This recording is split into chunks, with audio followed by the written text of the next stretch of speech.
விளைக்கிற எந்த ஒரு திட்டமே திமுக ஆட்சியில இருக்கிறப்போ அது அரங்கேறும்.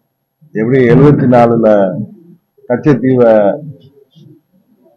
முதல்வராக இருந்த பெரியவர் கருணாநிதி தாரை வார்த்து கொடுத்தாரோ, அது இன்றைய அளவுக்கு நமது மீனவர்கள் தினம் தினம் கடல்ல சென்று மீன் பிடிக்கிறப்ப எல்லை தாண்டிட்டதா சொல்லி எல்லாம் கைது செய்யப்பட்டு சிறையில் அடைக்கப்பட்டு இந்திய அரசாங்கத்திற்கு அது பெரிய தலைவலியா இருக்கு. டெய்லி பேசிட்டு அவங்கள்ட்ட பேசி அவங்கள ஒரு நட்புறவு நாடா இருக்கிறதுனால அது பண்ண முடியும்.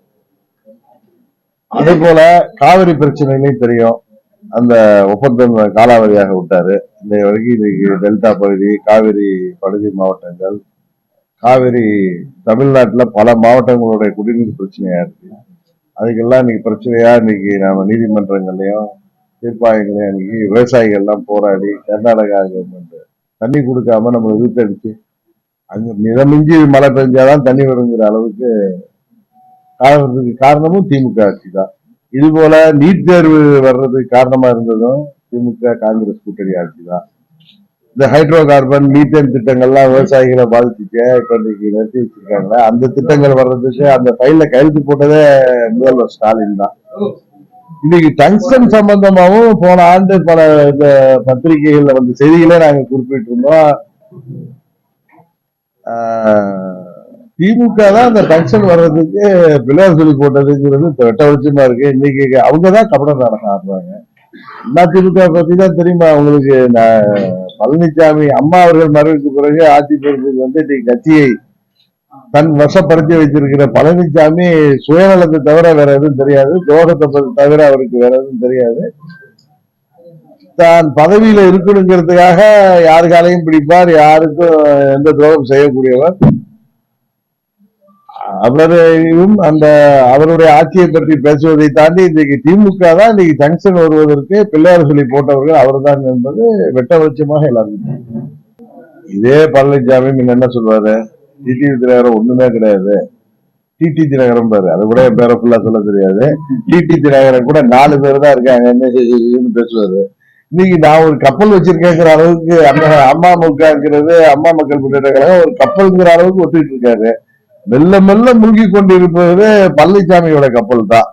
அது 10 தோல்வி பழனிசாமின்னு அவர் தலைமை பொறுப்புக்கு வந்த பிறகு, அவர் முதல்வரான பிறகு நடந்த அனைத்து தேர்தல்கள்லயுமே ஆர்கே நகர் சட்டமன்ற இடைத்தேர்தல் தொடங்கி இப்பொழுது நடந்த இடைத்தேர்தல்கள் வரை ஓட்டிடாம இருந்தார் விக்கிரவாண்டியில.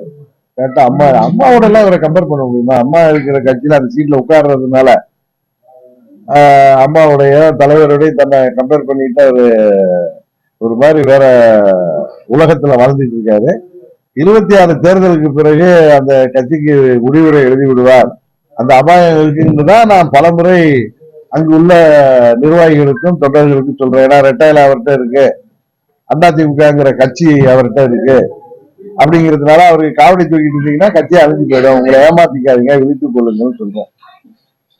இன்னும் சொல்றேன், அம்மாவுடைய தொண்டர்கள் அனைவரும் ஒன்றிணைந்தால்தான் திமுகங்கிற தீய சக்தியை வீழ்த்த முடியும் எல்லா பொதுமக்கள் எல்லாம் பேசுறாங்க. அதான் நானும் சொல்றேன்.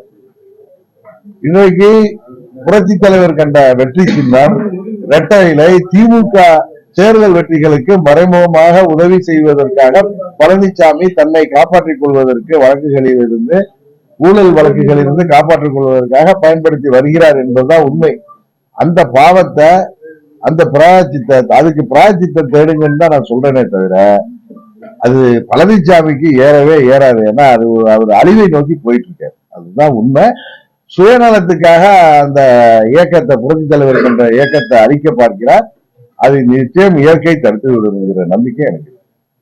தமிழக அரசு, முதலமைச்சர், துணை முதலமைச்சர், அமைச்சர்கள்லாம் விளம்பரம் தான் செய்து கொள்கிறார்களே தவிர மக்களோட உயிரோட விளையாண்டுட்டு இருக்காங்கிறதா உண்மை.